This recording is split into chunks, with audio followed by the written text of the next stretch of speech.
Hello, my name is Debra Ambush, and I am a proud history major graduate from the University of Maryland, College Park.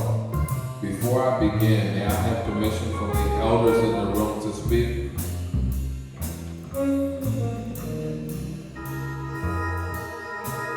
Hola, esta noche es el arte de Delaplaine en la noche. Hacemos una legacy de arte de la historia de la familia, donde nosotros podemos decir letras de Farmville 1867-1964. Esta exhibición que hace mucho de la familia. Esta noche mi madre, Dr. Debra Ambush, y mi padre, señor Alan Ambush, van a leer los temas de la arte del individuo en gallery and music.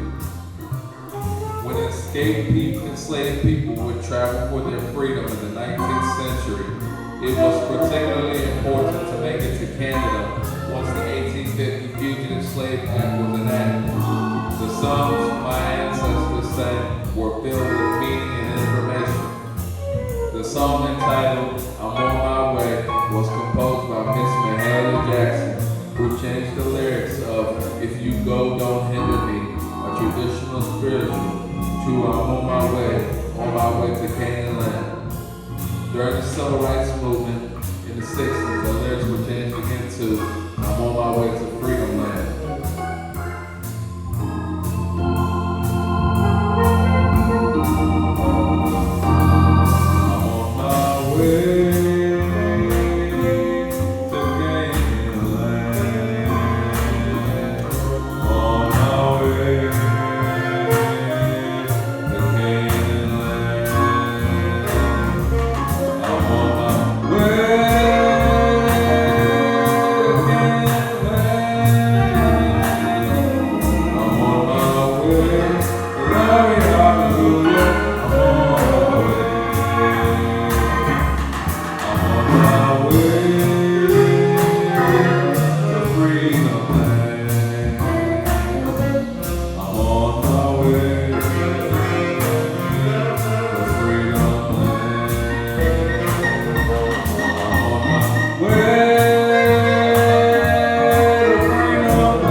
Good evening, everyone. It is a joy and a delight to be with community this evening. We have prepared for you tonight the fruitful ground for an artist talk conversation between two artists who have shared an active, creative studio space for over 40 years.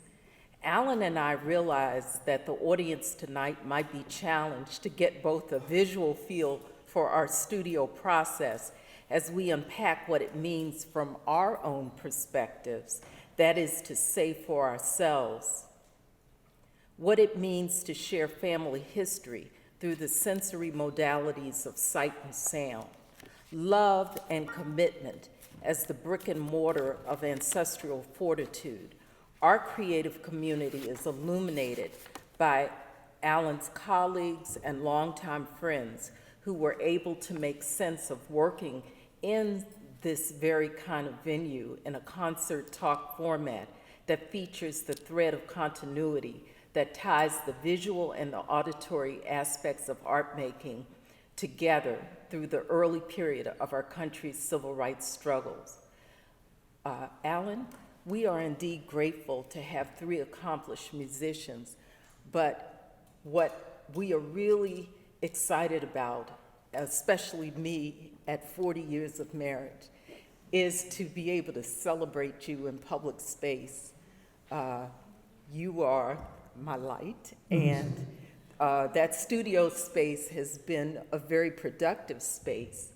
And many people may not know this about Alan, but Alan has a degree in music composition, and his experiences as a theater person who has come into the theater space and has worked in theater, this was just the right way to do this because of the experiences that you have had.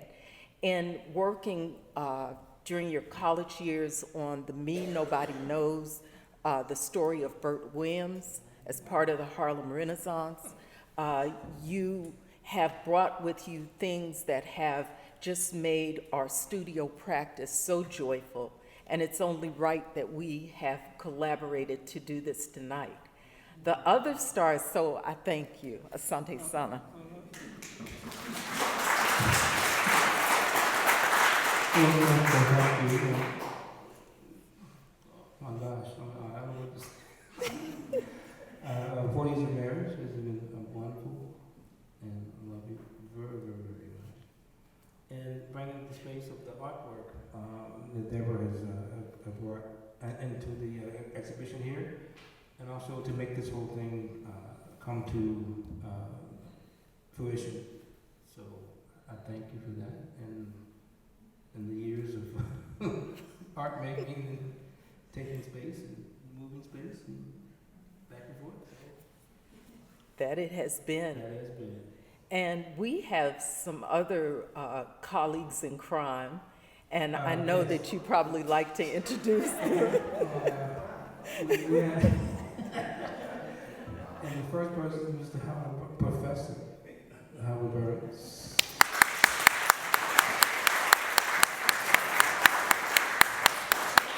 Professor Mr. Jay Moody on percussion. And Professor Anita Thomas on bass. Thank you, Jay. And before I forget, I'd like to thank our son for the orator and vocals.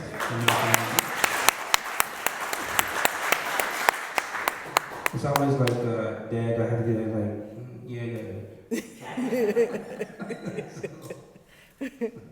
So thank you. We want to acknowledge at this time 3 important forms of institutional support. First and foremost, the vision of curator, and he doesn't like me to call him a curator, but that's what he does, Mr. Corey Frey. Corey, raise your hand so everybody knows who you are. I serve on the board here under the direction of our CEO, Mr. Dwayne Doxson. Dwayne, could you please stand to be acknowledged this evening?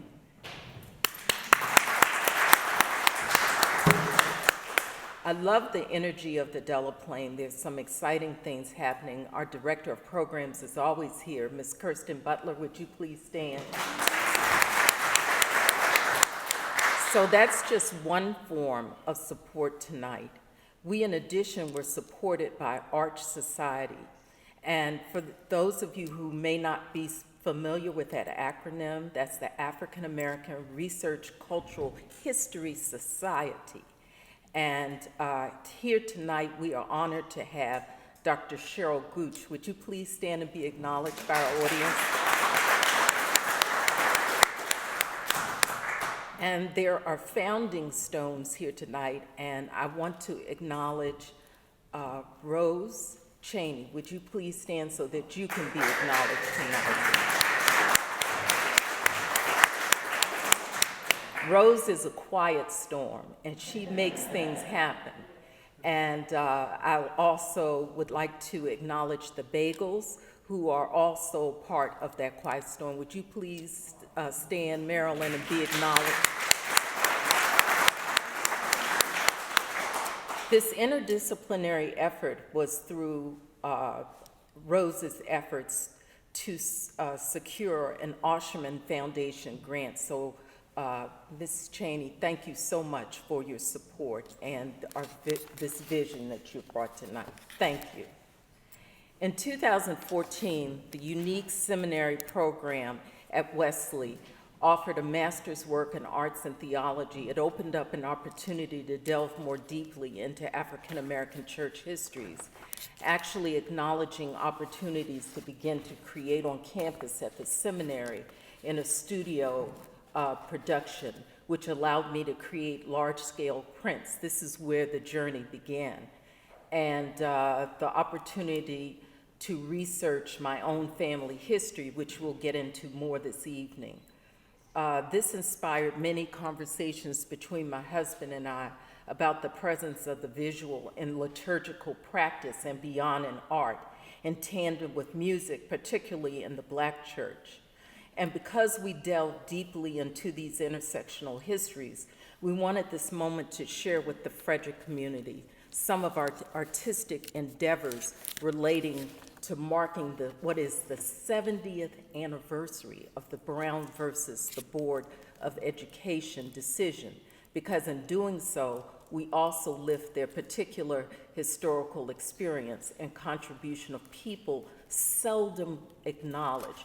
There are many here in Frederick who help to make change, and this program is dedicated to those unacknowledged voices, those unacknowledged bodies. Alice Walker talks about this search for her mother's garden, and that is what this program is divided into 4 musical suites that are based on themes that Alan actually gave leadership on in order to conversate through music and the visual about the works of art in the exhibition. As we go along, we will have accompanying images and selected music. Friends, take them in. Try to enjoy the Suite 1 and the musical arrangements from the Allen Jazz Quartet.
Thank you. That was Mercy Me by Mr. Joseph Zama, actually recorded by Mr. Cannibal Adderley, who made it famous. So that was our selection, Mercy, talking about moving through the whole passage and thinking about the transition and the middle passage from moving from Africa to the Americas. The enslaved persons that would not travel on their own. They didn't get an airline ticket. That were brought here involuntarily through the bows of many ships, and the millions that did not make it.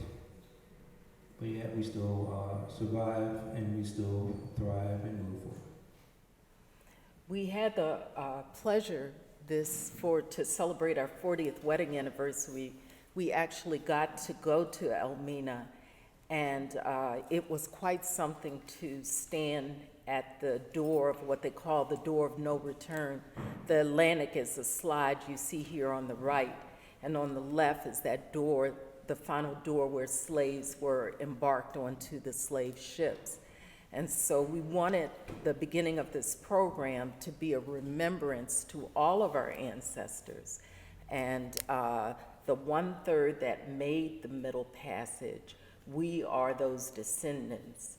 Toni Morrison elucidates this for me in conceptualizing the idea of sites of memory. Black folks, well before the powder keg movement of 1951 under the leadership of student leader Barbara Jones, leave their classrooms and walk out and organize protests. And so our next collection talks about No Greater Love. Is that correct? That's correct. Okay. And talking about the faith and courage and what they look like. And that, the Hudsons, Yes. Jeff and Henry Hudson, and particularly look at their stance, the same on the front porch of their home, talking about that's their home, and they had over 17 children, as many in this area also, and also the acreage. They had 81 acres that he was protecting, and actually they burned down his home because he was teaching people how to read. So he took a stance and let them know that that's not going to be here, and he continued to teach, and actually 3 of his children were educators and grandchildren, and of course Debra. So again, there's no greater love, and again, there's no greater love, and all the world is true, but no greater love than I feel for you.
you were talking, Alan, about ancestors, and I was remembering in that moment Enoch Ambush, who was a botanist and an educator, and he actually began a school in Washington, D.C. in the 19th century in the basement of Israel Baptist Church. It became Metropolitan AME Church.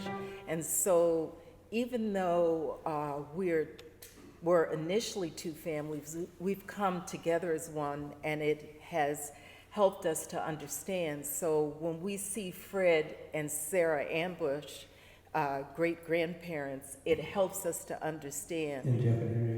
And Jeff and Henrietta Hudson.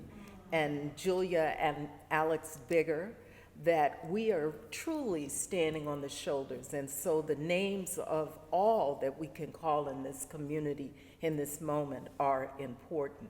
Sweet too, when we can save ourselves. The theme you brought here was only by working together for change can the dynamic agent of change, more formally known as the Brown versus the Board of Education decision, be fully realized in America.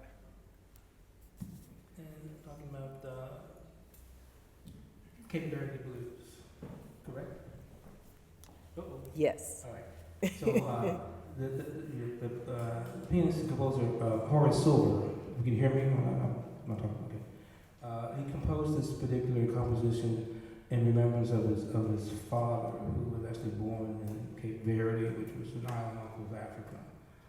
So Horace Silver, a very famous composer and pianist, composed this particular composition to pay tribute to those ancestors that actually made it here and continue to live forward.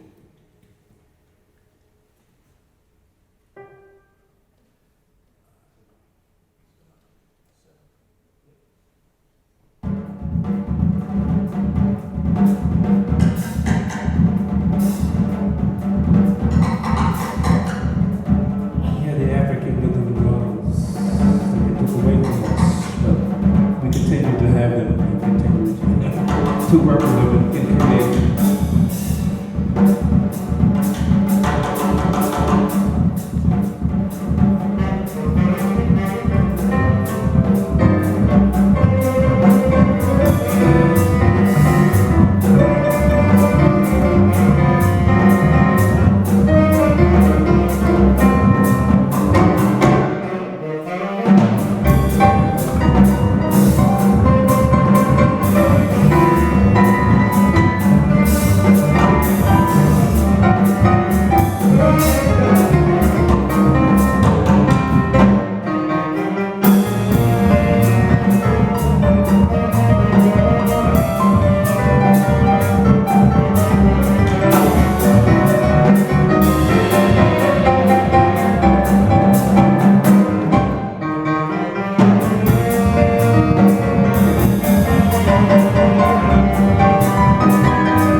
Thank you. Feel free. Alicia, you can dance. You can dance. Makes you move. Good for you. And I'll give this to Jamie on percussion. Bringing back to the vibe. Okay, I'm sorry. So the spring of 1951 was a powder keg moment when, under the leadership, as I'd been saying, Barbara Johns, a student leader at Moton High School, gathers the student body of approximately 300 students, one of which was my uncle, Alfonso Bigger.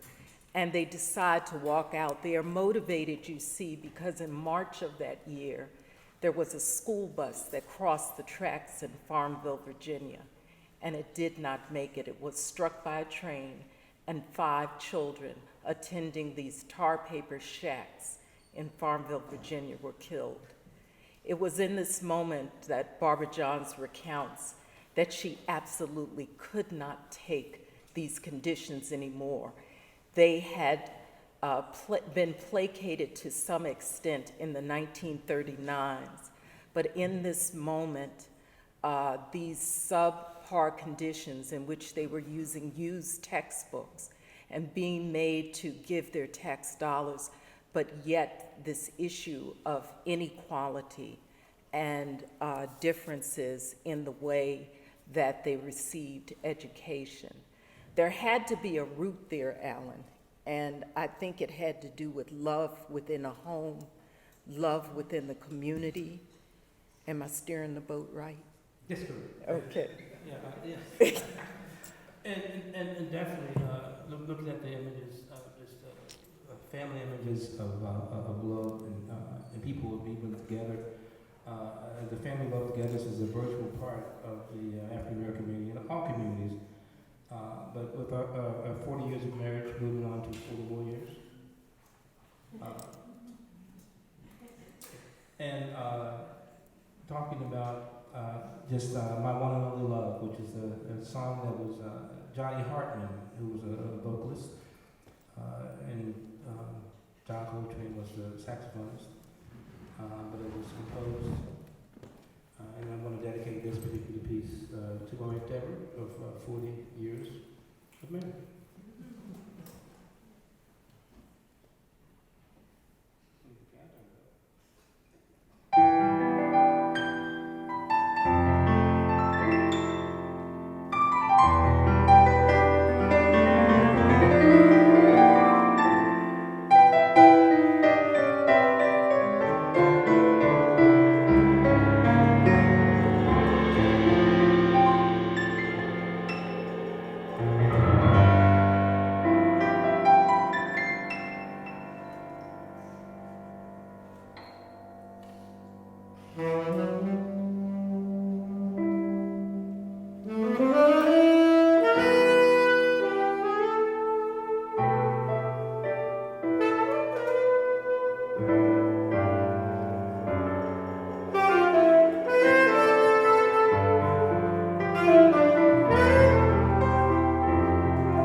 And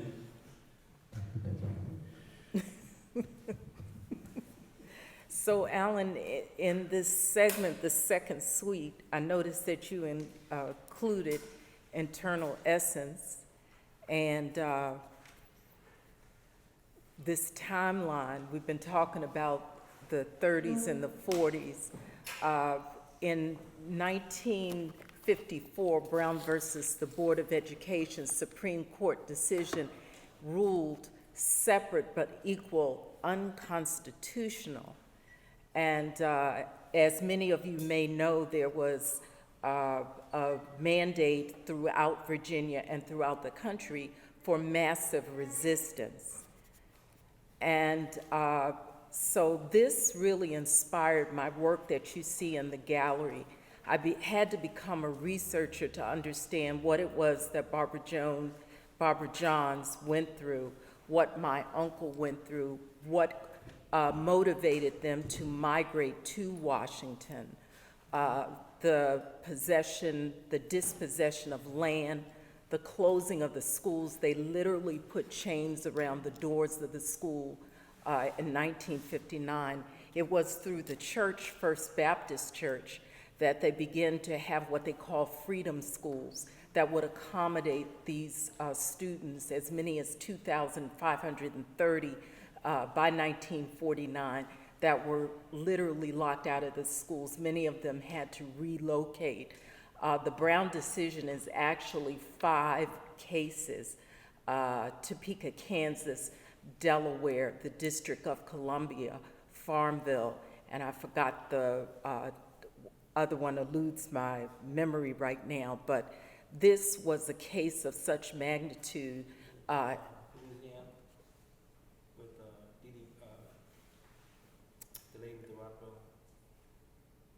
Bridges. Yes. Yeah, she's integrating the schools there. So the point being in our program that this was of such magnitude that it affected us nationally. Here in Frederick, we can connect to these concepts, to this idea of having been in many ways locked out of educational equality. So we wanted to emphasize that in our program. So we're going to transition now. This is my uncle who had to leave Farmville, Virginia because of the closing of the schools. His name is Alfonso Bigger. My grandmother is named here Katie Bigger. And he's pointing some 50 years later at a plaque that was dedicated to Moton High School students who had walked out. And if I could interrupt, I'm sorry. Absolutely. So we went down there, and Uncle Al, who actually came to D.C. and became a pharmacist and graduated from Howard University. The real HU. Yeah, the HU. Right? So, the real? Well.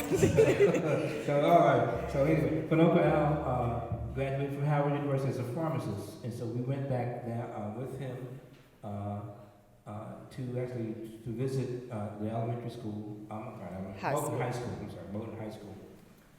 And this was one of our trip down to Farmville, and I think it was my second time there. And mine too. Oh, that was okay. The first time was to go down and to clean out the ancestral farmhouse, which had the trunk with, I think we'll talk about that, with the letters and the photographs and just the paper documents that they saved.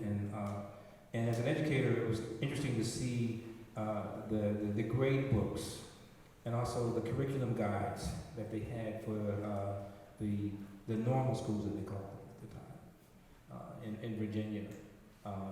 So there were your grandmother and 2 of your great aunts who are educators. Yes. And we have photographs of them in the schools. And then here in Frederick, we also have the same thing happening with the different schools. And I guess my ancestors were in Dallas and in Delaware, Maryland, and throughout all over the county. But the same kind of thing. But it was fascinating to see the letters between the sisters. And there were some folks that were in Connecticut. Mm-hmm. that went in education, but again, they talked about talking to her father about what crops to plant to make sure that they had a good yield, so they could make a good profit in the farms, because agriculture was a way of life. Yes. During that time period. So I mean, I love it.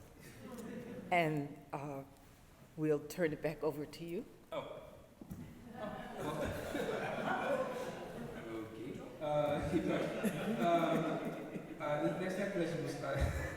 The next election, I chose this, was a Cuban pianist and composer named Chaco Valdez. And his father was actually a musician also in the 20s and 30s, but he could not get any kind of recognition because of the regime that happened there in Cuba. But Chaco, his son, was able to... Oh, I'm sorry. That's pronounced it? Okay, correct. Professor? Mr. Valdez. I chose this piece because it kind of talked about the influences that we all have, the classical period looking back, and this piece kind of mimicked some of the bar conventions that I had to practice as a kid. So I put those two together. Came up with this piece. And how you say this again? Chuchaco. Okay.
Thank you. Mr. J. Louis, questions?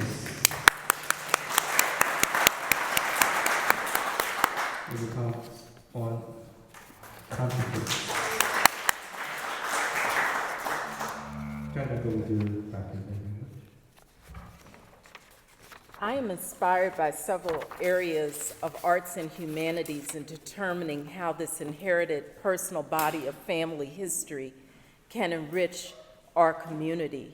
Inspired by African American master artisans like Jacob Lawrence, Faith Ringgold, John Biggers, who took the beauty of the nameless participants in the civil rights movement and unacknowledged in our African American civil rights history and created an important body of work. I am inspired by them. They celebrated them in canvas. America is a really beautiful thing, and that is at the foundation, and it was an appreciation and a pursuance of expression that these master artists laid the foundation for me to want to work as an artist. I ask now that as we go into Suite 3, that we think about the theme that Alan has suggested here to describe the works that are here, resilience with collective focus. Let me go back to that. I wanted to finish reading that. And hard work. They become the anchors in the goal of creating community. And I think that in many ways resonates for me for both thinking about Arch and thinking about the Delaplaine. The goal of creating community, growth, and forward progress. They are essential. You haven't done nothing. There's do you have the artwork of reverberations from Farmville to Washington? Yep. Okay, yes. When I saw this piece that Debra did, and it's a 48 by 36. 40 by, say again? 48 by 36. 40 by 36 in our small home. This piece, you talk about it, and I can remember that Stevie Wonder wrote a piece entitled "You Haven't Done Nothing," and he wrote this song in kind of a protest against the times of the Nixon administration. And I won't say anything about that. But with addressing the oppression that was happening with the marginalized people, and still Stevie Wonder was a great, and it still is a great activist. But this piece kind of resonated with me in regard to that. The same thing. You look at the students that are standing there on the porch, and then the choir, the minister, the mother of the church, and then also the Adinkra symbol. So get that right? You got it right. Okay. I got school with other pronunciation, but so got that one correct.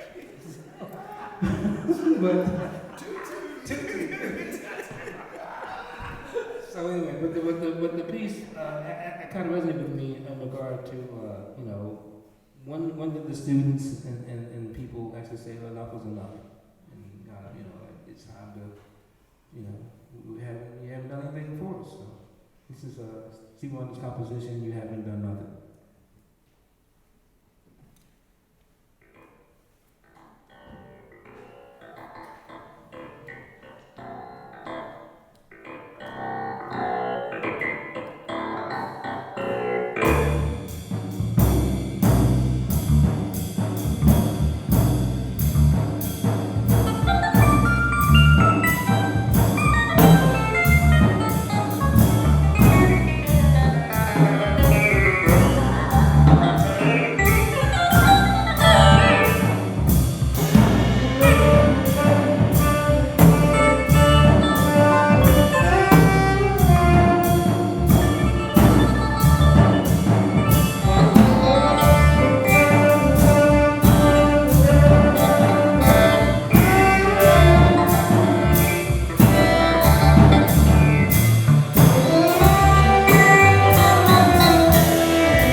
Sacrifice the moment.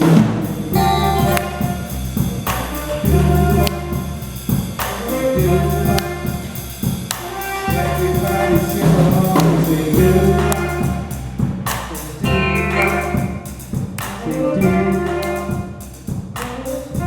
I can't sing like Stevie Wonder, but get the idea.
Wanted to give you a sense in this particular slide to show you some of the organizations that came out of Farmville when the massive resistance occurred under Harry S. Byrd. He was a senator, and this massive resistance movement was about making sure that inequality stayed in place in Farmville. So when I took these black and white photographs and made them in color, it was a declarative statement. Thick pieces, thick areas of paint gave life and recognition to the people that had fought so hard. When I do pieces like Mother of the Church, I remember in particular Aunt Julia, who in saving these Polaroid photographs that had dulled, I decided to take them and infuse them with gospel music and to create compositions that literally sang, having the piano in close range and understanding that when Alan was in his mom's womb, he was hearing gospel music. These things are the influences that took me to use this paint in thick antipasto ways. And as part of an installation for Wesley Seminary, it gave me the opportunity for matriculating seminarians to understand that when we talk about religion in America, we're talking about the African American contribution to the enlivenment and the richness of service. When I do pieces like Farmville Treasures, that is a dedication, Alan, to that moment that you and I took that trip to Farmville, and we came into this farmhouse.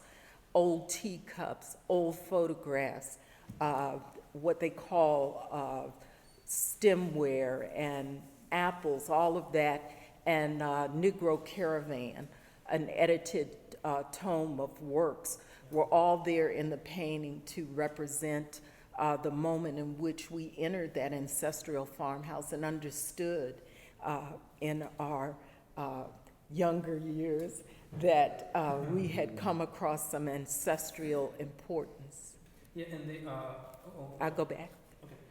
Yeah, but there were a lot of photographs that were documenting monumental moments like weddings, parties, that Debra really captures in her artwork. In this particular piece, I think we identified as one of the brothers, Yes, correct? of the 17 children, yeah. Of the 17 children and his wife. So there's several photographs of them celebrating their wedding. And if you think about it now, 1930s? So 20s, this 30s. might have been even For 1907. black folks, it was hard to get a picture taken. Okay? I mean, it was very expensive. And many people wouldn't take pictures. We have a famous photographer, Mr. James Allen. I'm going to acknowledge him.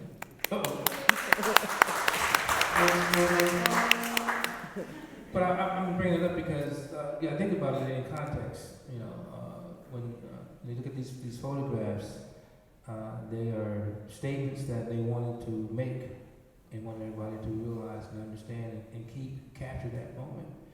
I think talking to Mr. Allen about that, you know, you capture that moment and it's there, right? So, right? So, and then you can pass that on. But if you don't take it, it ain't there. so the importance, I think of, you know, the family of putting those things in that trunk and kind of like a time capsule. Capturing it and saying, this is who we were, this is who we are. And you need to look at it and see. You know, we weren't the folks that they described us as. Right? So, and there's the evidence.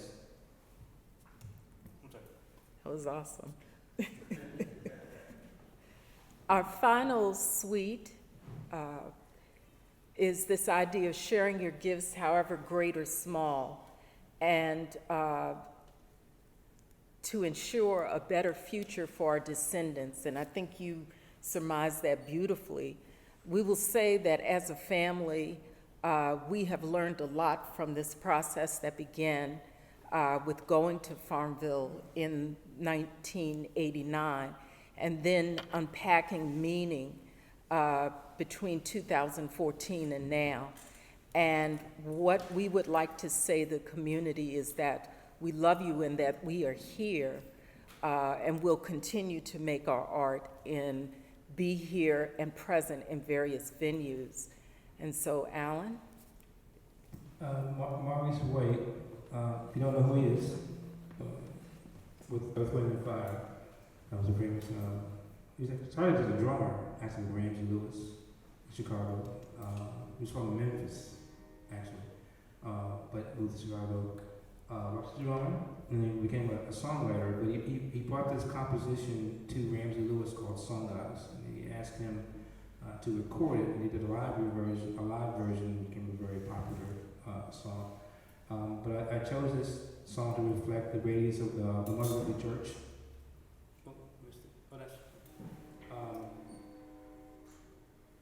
The train? Yes, there. That's my train.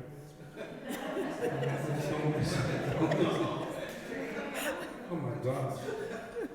And I don't, I don't digress about the trains. We'll talk about the energy that came from the mothers of the church, the positive energy, and I remember the mothers of my particular church, always positive energy, always, they had that candy, the peppermint candy.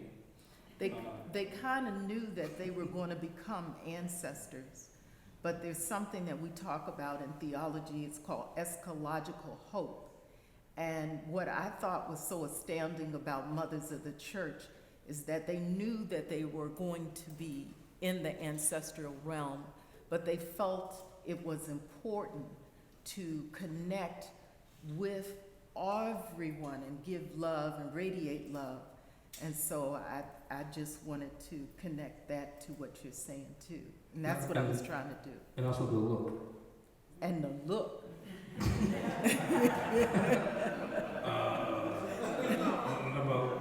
gonna call out one nail in the back. They say when you call the ancestors' names, they live, on. So Miss Missy Naylor. Yes. Wayne and Linda's mom, who was a very important person in my life as of the church and the community. Yes. But also within the church, you know, they had that look. I don't need to explain that to some of y'all, but some of y'all might, you know, if they gave you the look, you better not do it again. It might be a problem when you get out of church or on your way home. And I had a long walk from my house from the church, so anyway. But the song "Sun God" has kind of brought that to mind. I need to digress there. Sorry.